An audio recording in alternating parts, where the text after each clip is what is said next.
Hello everyone, আসসালামু আলাইকুম। আশা করি যে যেখানে বসে ভিডিওটি দেখছেন সবাই ভালো আছেন, সুস্থ আছেন। নতুন আরও একটি রেসিপি নিয়ে হাজির হয়ে গেলাম। আজ আমি আপনাদের সাথে শেয়ার করছি ইন্ডিয়ান একটি রেসিপি। আর এই রেসিপিটা যেমন সাদা ভাতের সাথে ভালো লাগে, তেমনই পরোটা, লুচি, রুটি, নান রুটি সব কিছুর সাথে ভালো লাগে। এমন একটা রেসিপি যদি একবার বাসায় তৈরি করেন তাহলে বারবার খেতে মন চাইবে এবং বাসার সবাই বলবে বারবার এই রেসিপিটা তৈরি করতে। তাহলে চলুন মূল রেসিপিতে যাওয়া যাক। প্রথমেই আমি এখানে ডাল নিয়ে নিয়েছি হচ্ছে 1/3 কাপ পরিমাণ, আর এটা নিয়েছি মুগ ডাল। এখন ডালটাকে কিছু সময় একটু ভেজে নিব। আচ্ছা, আজকে কিন্তু আমি এই রেসিপির নামটা এখনও বলিনি। আজ তৈরি করছি মুগেশ্বরী। খুবই নামকরা একটা রেসিপি, ধাবা স্টাইলে আজকে রান্নাটা করব। খুবই মজার একটা রেসিপি। আশা করছি পুরো ভিডিও জুড়ে সাথেই থাকবেন। যখন ভাজা হয়ে গিয়েছে তখন একটু পানি দিয়ে এটাকে রেখে দিচ্ছি 1 ঘন্টার জন্য। এখন চলে আসলাম পটলগুলোকে রেডি করতে।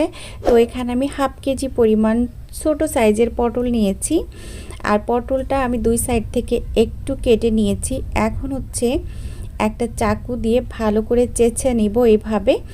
আর এই রেসিপিতে পটলের খোসাটাই বেশি মজা লাগে, এটা কিন্তু ফেলে দেওয়া যাবে না। এখন হচ্ছে একটু চেঁচে নিয়ে আমি এইভাবে কেটে নিচ্ছি। এই যে দেখতে পাচ্ছেন, আমি কিন্তু পুরাটা কাটছি না, জাস্ট একটু রেখে রেখে তারপর আমি কেটে নিচ্ছি। এখন যেখানে কেটেছি এখানে একটু এইভাবে কেচে দিচ্ছি যাতে করে সুন্দরভাবে পটলের ভিতরে মশলাগুলো ঢুকতে পারে। আর বড় সাইজের পটল নিলে তখন আপনারা এটাকে ছোট করে কেটে নিতে পারেন। তো কাটা হয়ে গিয়েছে, ধুয়ে নিয়েছি। এখন এর সাথে লবণ এবং হলুদ মাখিয়ে আমি রেখে দিব হচ্ছে 10 মিনিটের জন্য। আর এই 10 মিনিট রাখার ফলে যেটা হবে, এই পটলগুলো বেশ সফট হয়ে যাবে, তারপর আমার ভাজি করতে কম সময় লাগবে। ফিরে আসলাম 10 মিনিট পর। কড়াই বসিয়ে দিয়েছি, যখন গরম হয়ে গেছে সেই পর্যায়ে আমি কিছুটা তেল দিয়ে দিয়েছি কড়াইয়ের মধ্যে। এখন একটু নাড়াচাড়া করে দিচ্ছি। আর তেলটা এরই মধ্যে আমার গরম হয়ে গিয়েছে। এখন আমি সেই পটলগুলো দিয়ে দিচ্ছি।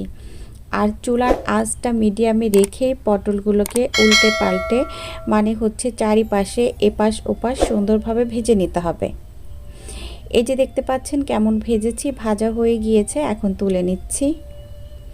সেই একই কড়াইয়ের মধ্যে আমি এখন রান্না করতে চলে আসলাম।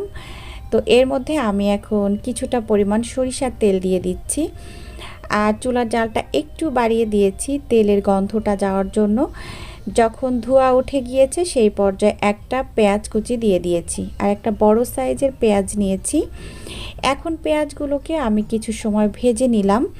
যখন ভাজা হয়ে গিয়েছে সেই পর্যায়ে আমি গরম মশলা দিয়ে দিলাম, এলাচ, দারচিনি, তেজপাতা, লবঙ্গ।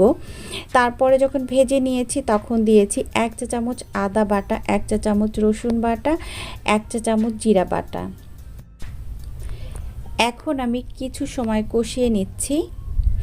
আর নতুন রাঁধুনিদের জন্য টিপস থাকছে, মশলা যত ভালো কষানো হবে রান্নার টেস্ট ততই ভালো আসবে। এখন দিয়ে দিলাম স্বাদ মতো লবণ, আর দিয়ে দিচ্ছি এই 1/2 চা চামচের একটু বেশি পরিমাণে হলুদের গুঁড়া। আর এখন হচ্ছে আমি মশলাটা কষানোর জন্য একটু পানি দিয়ে দিচ্ছি।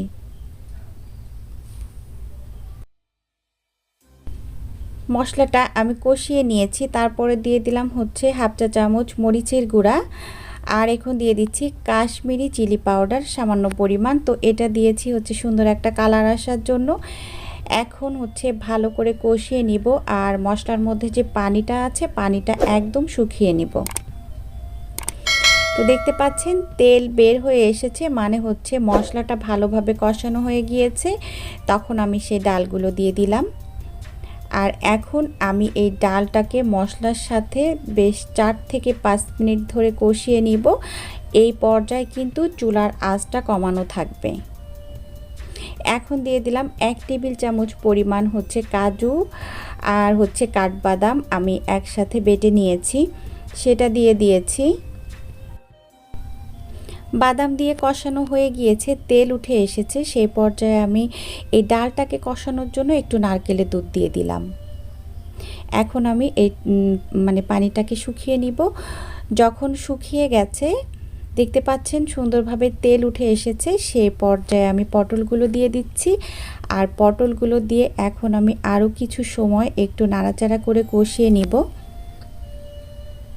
আর আজকের রেসিপিতে আমি কোনো পানি ব্যবহার করছি না, এই পুরো রেসিপিটা আমি নারকেলের দুধ দিয়ে করছি আর কি।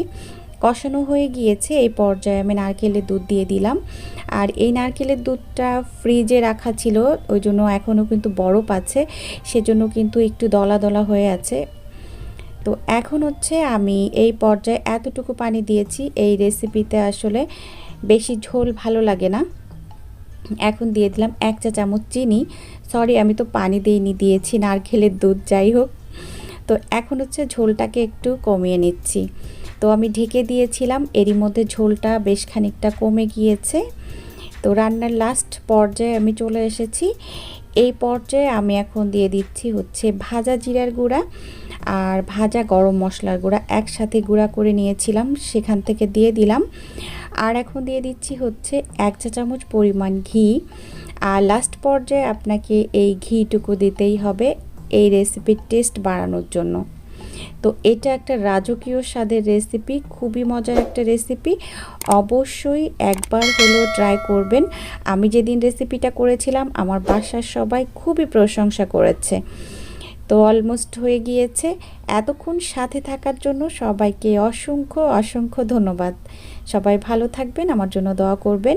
আগামী রেসিপি দেখার আমন্ত্রণ জানিয়ে বিদায় নিচ্ছি। আল্লাহ হাফিজ, আসসালামু আলাইকুম।